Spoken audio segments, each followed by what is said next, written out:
Здравствуйте, смотрите в сегодняшнем выпуске. Президент Туркменистана прибыл с официальным визитом в Катар. В Туркменистане продлили сроки приема документов для поступления в вузы Российской Федерации. Старт посевной хлопчатника, весенние каникулы и другие новости. Президент Туркменистана Сердар Бердымухамедов прибыл с двухдневным официальным визитом в Катар. В международном аэропорту Хамад в Дохе главу государства встретили официальные лица и члены туркменской делегации.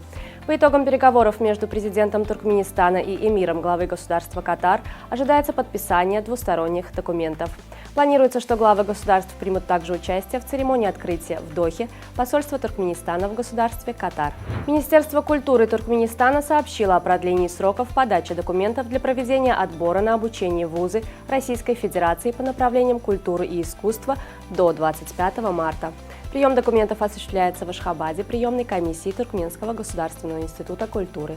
Президент Туркменистана Сердар Бердымухамедов распорядился приступить к севу хлопчатника 24 марта в Ахалском, Балканском, Лебабском и Марийском вилаятах, а в Дашугузском вилаяте 29 марта. В Туркменистане при участии президента Сердара Бердымухамедова дан старт новому озеленительному сезону в рамках масштабной общенациональной программы по превращению страны в цветущий край. В акции по массовой высадке деревьев приняли также участие члены правительства, представители министерств и ведомств, студенты вузов и жители Туркменистана. Во время весенней озеленительной кампании по всему Туркменистану планируется высадить 1,5 миллиона саженцев различных деревьев и винограда. Праздничными торжествами встретят в Туркменистане Международный день Новруз, отмечаемый в мире 21 марта. В торжествах, эпицентром которых станет местечко Новруз Яйласы в Этраби Акбугдай Ахалского вилаята, ожидается участие в том числе зарубежных гостей. В туркменских школах завершилась третья четверть. Дети уже ушли на каникулы. В этом году они продлятся 9 дней с 20 по 28 марта включительно. Учебный год в Туркменистане разбит на 4 учебных периода. Четвертая четверть продлится до 25 мая.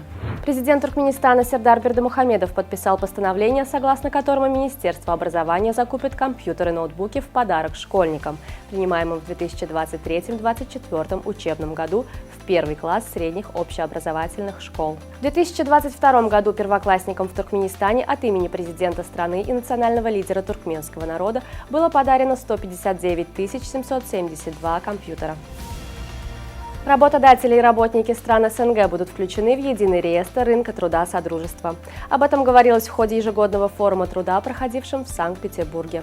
Тематикой форума стали вопросы совершенствования законодательства в сфере трудовой миграции.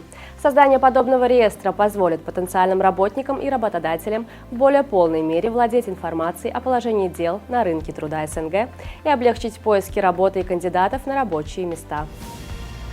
Туркменский дзюдоист Сердар Рахимов завоевал золотую медаль в первый день юниорского Кубка Европы, который проходит в Сараево, столице Боснии и Герцеговины. Этого успеха студент первого курса Туркменского государственного архитектурно-строительного института добился в весовой категории до 66 килограммов. Барселона одержала волевую победу над Реалом в матче 26-го тура чемпионата Испании по футболу. Встреча на стадионе Камп Ноу завершилась со счетом 2-1. Победу Барселоне принес мяч Франко Кессе, забитый на 92-й минуте. В Туркменистане игру в прямом эфире транслировал телеканал «Туркменистан Спорт».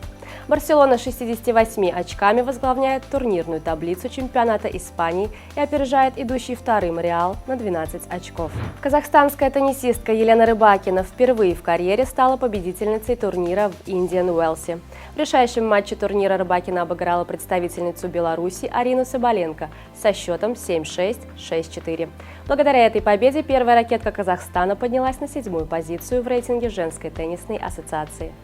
На сегодня это все. Желаю вам хорошего завершения дня. Увидимся завтра. И не забывайте, что Туркменпортал – ваш самый надежный источник новостей.